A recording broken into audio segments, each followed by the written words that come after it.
Hello everyone, welcome back to another video of SkyFactory 5. It's been a few days. This is episode 6 and the base looks a bit different. I made a little bit of changes while I was playing on my own and I increased the farm by a little bit. It didn't take that long, so the increases I made was obviously the size of the farm. We got a 5x5 instead of a 3x3, and then down there you also can kind of see the blocks. I got like a 5x5 of those green ones. I haven't stepped it up to even trying these Prudentium ones because that's just so expensive. But that's what I got so far inside of here. I also got this to the Imperium machine upgrade, which is really good. It's 8 times faster than the original, and then this one like 1.2 times was not fast enough to keep up with a 5x5 farm. So now it is. The problem is I don't have enough fuel to like power this thing because it takes up so much, but it's fast. It gets me a lot of stuff. So that's the first change that I made. Second one is more of a grand scale thing. You can see it everywhere I walk. It's the base. I just decided I wanted the base to look a lot cleaner, so I made a whole change to the design and made it like black and then cobblestone column, cobblestone bricks for some walls, and it looks nice in my opinion. That's still a mess over there. I haven't really touched it because I still need some iron, but I mean probably not this many. Let's take a look over here. This is where I'm going to do my next project, which is what I want to do in this video. I said I wanted to do it last time, which was automate dyes. I took some influence from other people who have made it. I was like watching a bunch and I was like, which one looks best? And I decided on one. So we'll do that later on after I show you what else I got.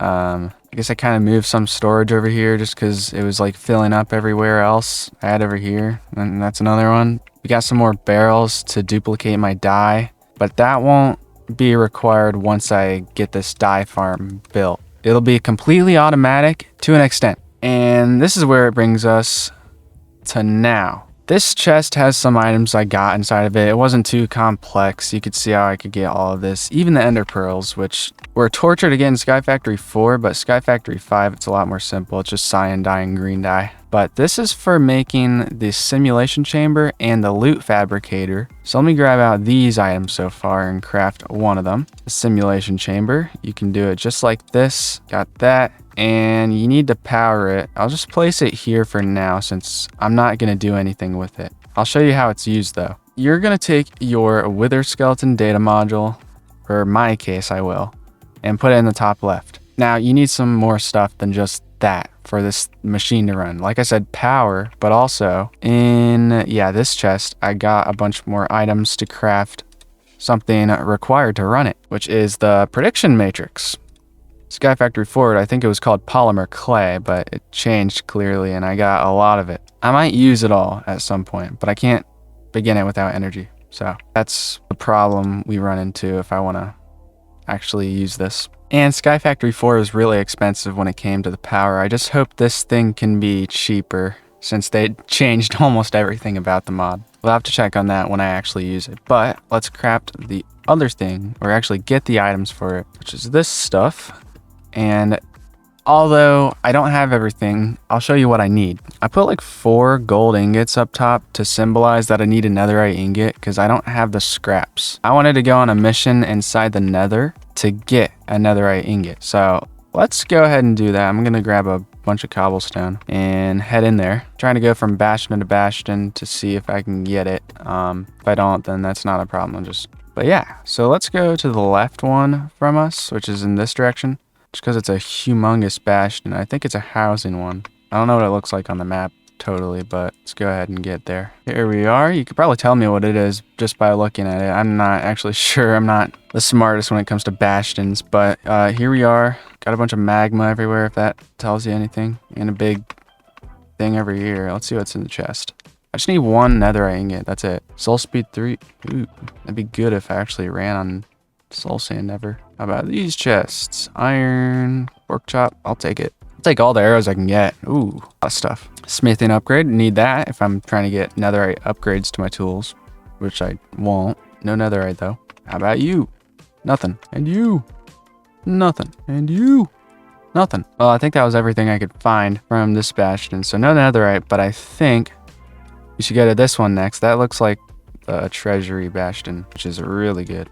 So let me head there. Here we are at the Bastion. This is definitely a treasury. So peaceful not having brutes everywhere. Let me check the chests. Absolutely nothing. We got an overworld painting though. Might come in handy if I want to get back quickly. And another one. Along with a smithing template. That could be cool, except I'm gonna actually throw it away because I got mystical agriculture armor. There's no way I'm gonna use that on that.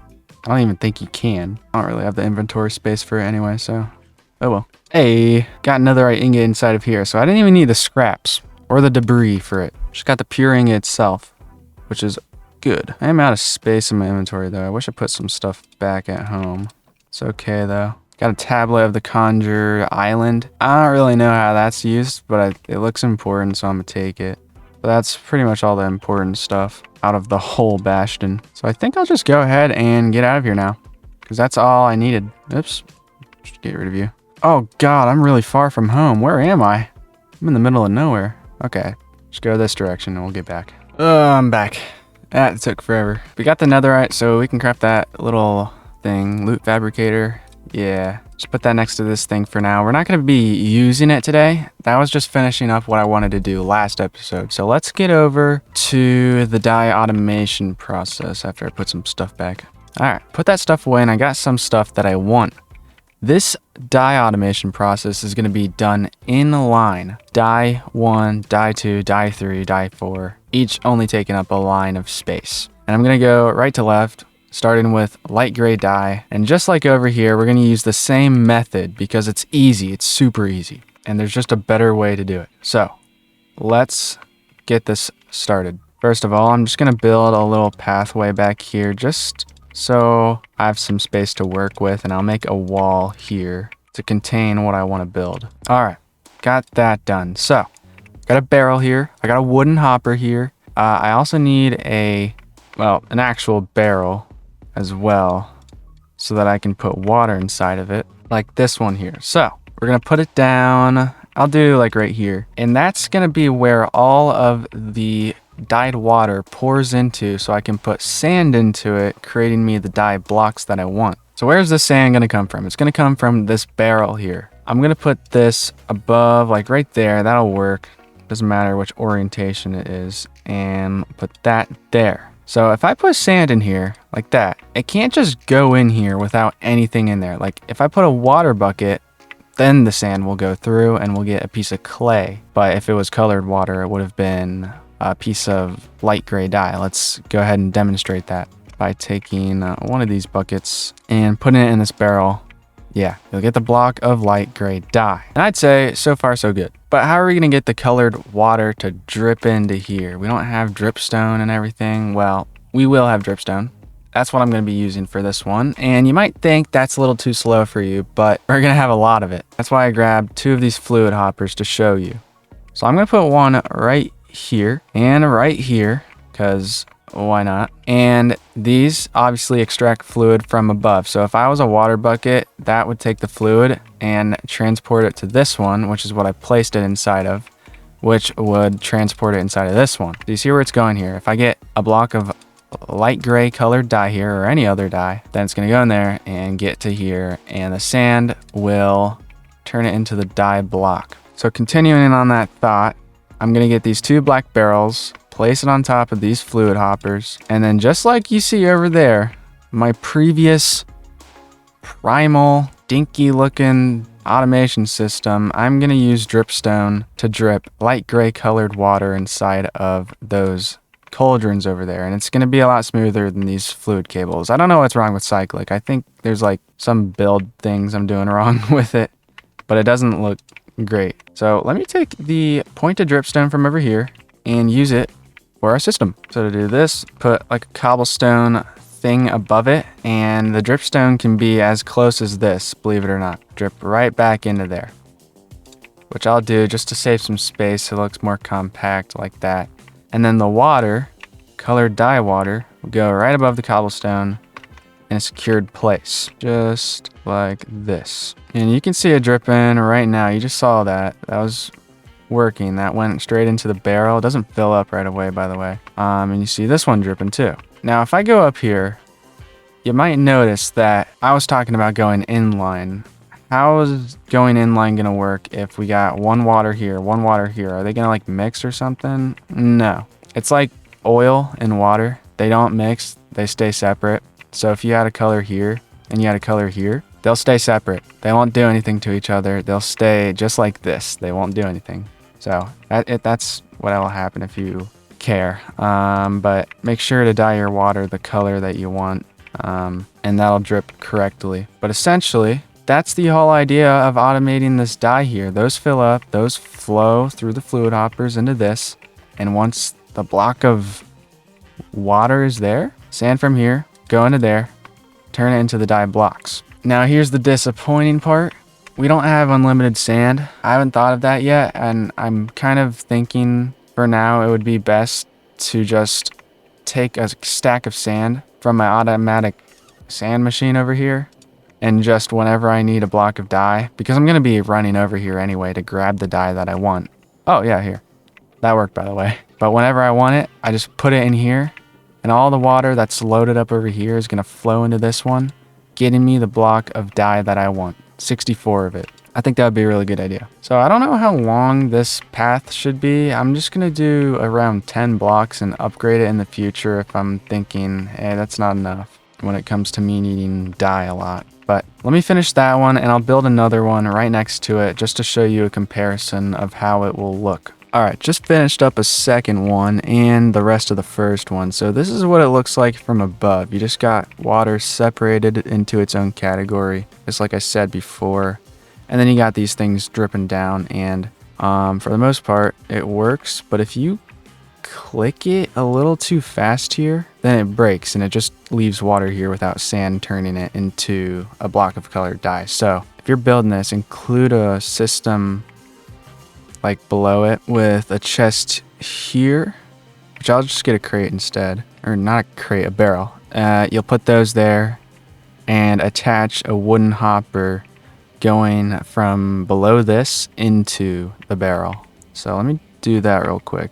Might be a little difficult. All right, there you go. Put them in, and now these should fill up with the block of colored dye. I don't think it should get broken if it's like this. But here's a side view.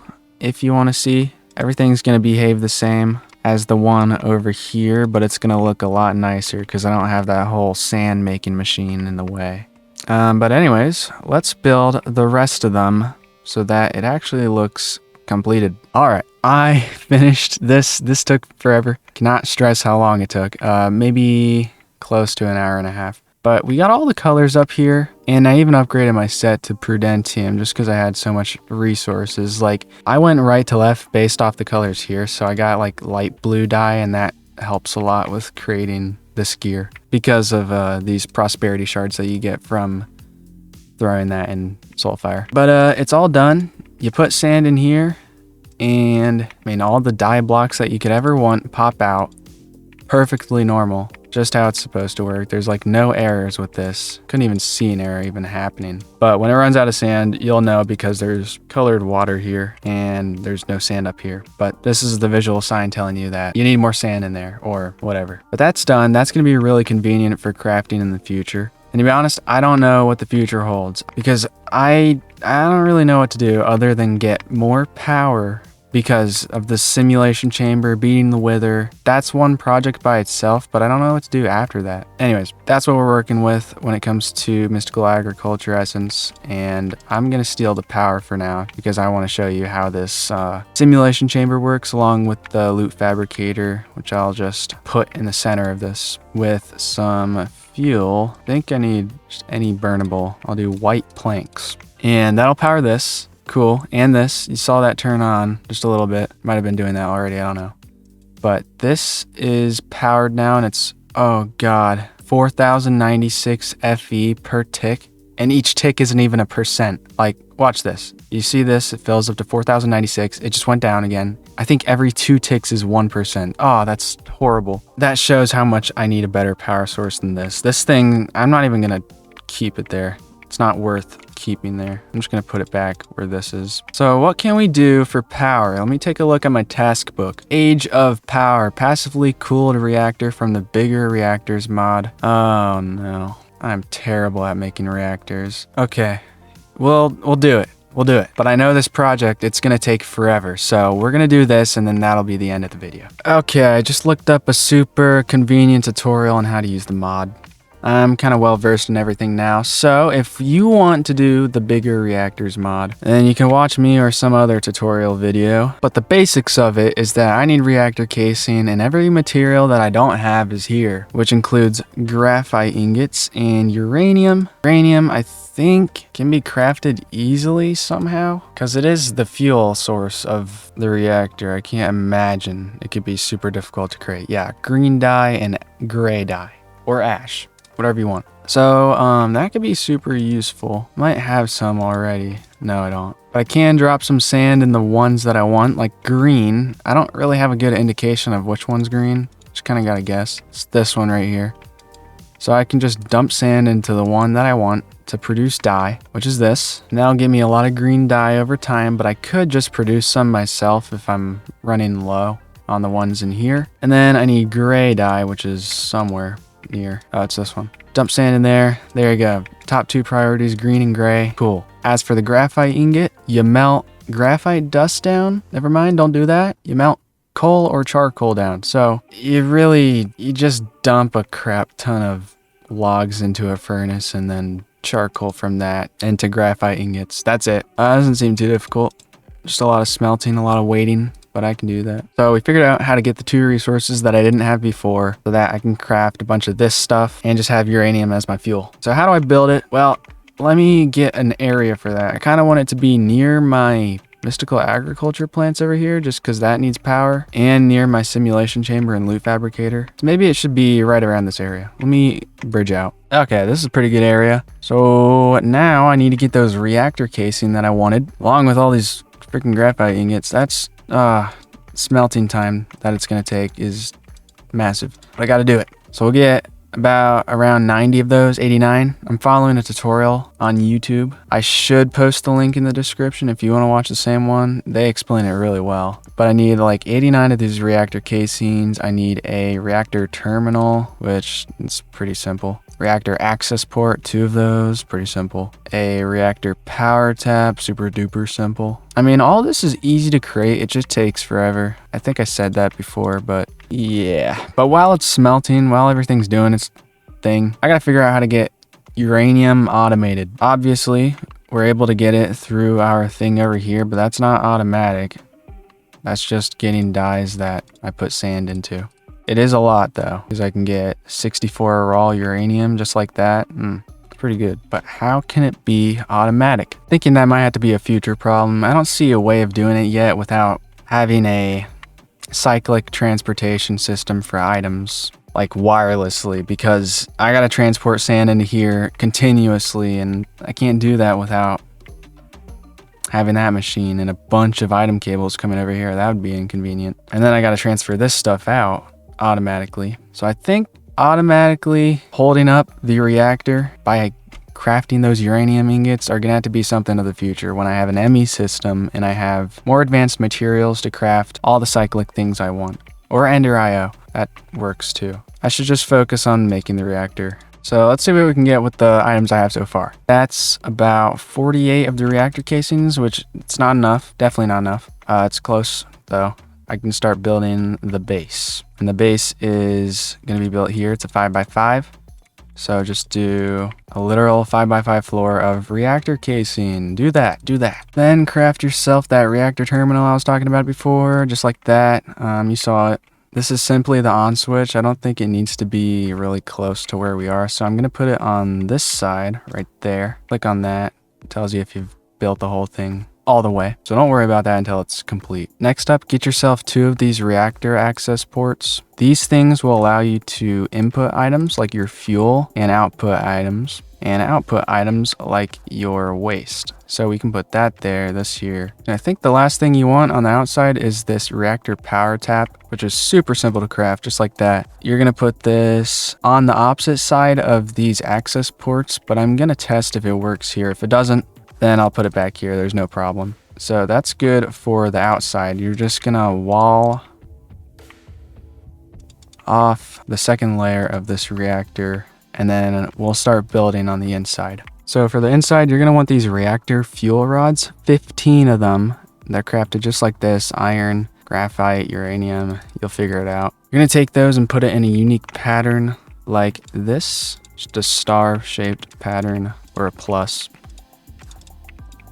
and stack it 3 high like that. That places all 15. But then you need a cooling system, which comes to either diamond blocks or emerald blocks placed in each of the corners, stacked 3 high. And then that's your inside. That's it. I don't have a lot of diamonds, not gonna lie. So I gotta see how emerald blocks hold up, or how easy it is to craft them. Well, I don't want to use my green dye because I use that for uranium. So diamond blocks it is.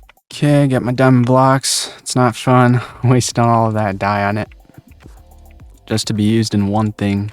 But there you go. Looks like that. Next thing you gotta do is stack the walls 2 higher, just like that. And then the top is a little bit different. I'll show you what you do here. Go ahead and get yourself 5 of these reactor control rods crafted just like this. You'll find it in the JEI. Get that. You're gonna put it on top. So it's just not these reactor casings. It's also this stuff, which you place in that plus pattern, just like those fuel rods. And then, if you guessed it, you just cover it up with reactor casing for the rest, which I need to get more of. But before you finish, just to make sure you did it correct, when you place this last block in the corner, the reactor should change its texture just like it did there. And yeah, it should look normal when you click this.